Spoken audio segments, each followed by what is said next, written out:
Good morning students. आज हम लोग पढ़ेंगे स्टैंडर्ड 11th में सब्जेक्ट अर्थशास्त्र चैप्टर नंबर 4 पूर्ति, जिसे हम सप्लाई भी कहते हैं। तो आज का हमारा टॉपिक है कि पूर्ति में वृद्धि और कमी। तो इसको पढ़ने से पहले मैं आप लोग को रिमाइंड करा देना चाहती हूँ कि जो हमारी लास्ट वीडियो थी उसमें हमने पूर्ति में विस्तार और संकुचन पढ़ा। आज हम पढ़ेंगे कि पूर्ति में वृद्धि और कमी।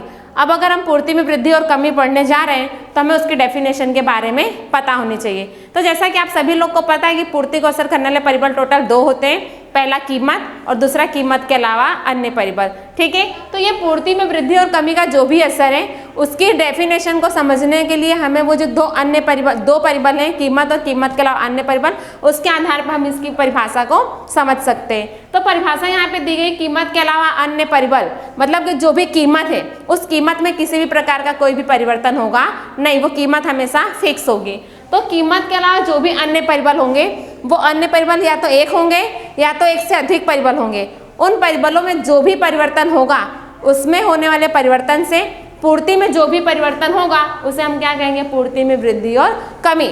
अगर अन्य परिबल हैं उसमें अगर वृद्धि देखने को मिल रही है तो पूर्ति में क्या होगा, वृद्धि होगा। और अगर जो अन्य परिबल हैं उसमें किसी न किसी प्रकार से कोई कमी देखने को मिल रही है तो हमें पूर्ति में कमी देखने को मिलेगी। तो ये हमारी सिंपल सी परिभाषा है। अब हम पूर्ति में वृद्धि और कमी को समझने के लिए एक तालिका यहाँ बनाया गया है, जिसमें पहले कॉलम में सेव की प्रति केजी कीमत रुपए में, कि जो सेव कितने रुपए में 1 किलोग्राम मिलेगा वो इसमें प्राइस लिखी गई है।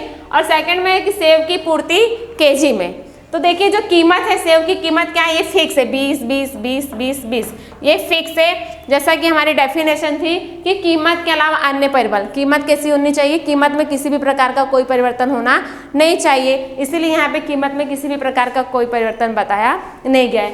सेकंड में है कि सेव की पूर्ति जो केजी में दी गई है ये बढ़ता हुआ दिख रहा है। देखिए 100 200 300 400 500, ये जो बढ़ता हुआ प्रमाण है पूर्ति का, इसको देख करके हम ये अनुमान लगा सकते हैं कि कीमत के अलावा जो अन्य परिबल है उस अन्य परिबल में परिवर्तन हुआ है या वृद्धि हुई है, इसीलिए यहाँ पे क्या हो रहा है, सेव की पूर्ति का प्रमाण बढ़ रहा है यहाँ से। और अगर हम इसी को नीचे से ऊपर की तरफ देखें तो सेव की पूर्ति का प्रमाण क्या हो रहा है, घटता हुआ नजर आ रहा है। तो अगर ये घटता हुआ नजर आए तो पूर्ति में कमी, और अगर ये बढ़ता हुआ नजर आए तो पूर्ति में वृद्धि।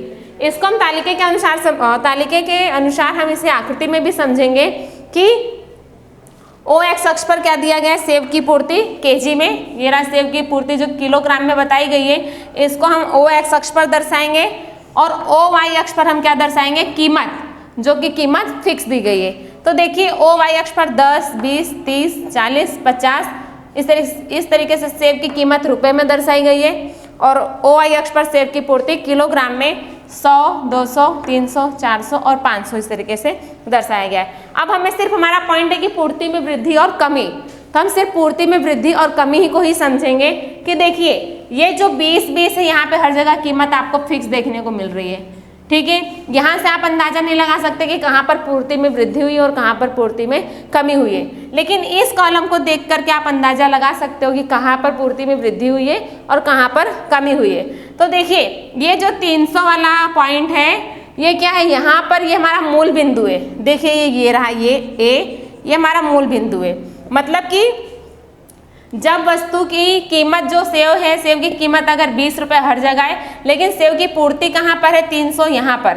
तो ये 300 वाला पॉइंट है। देखिए ये 300 वाले पॉइंट पर ये हमारा ए मूल बिंदु है, और ए मूल बिंदु को स्पर्श करती हुई S1 रेखा है, ये हमारी S1 पूर्ति रेखा है।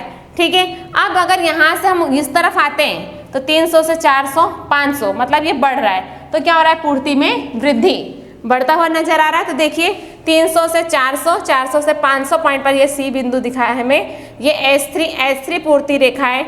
यहाँ से यहाँ ये कर्व क्या हो रहा है, बढ़ रहा है, ए से सी की तरफ आया हुआ है, और S1 से S3 की तरफ बढ़ा है, दाहिनी तरफ बढ़ा है। तो इसलिए हम क्या कहेंगे, पूर्ति में वृद्धि। यहाँ पे ये S लिखा है, S मतलब की पूर्ति।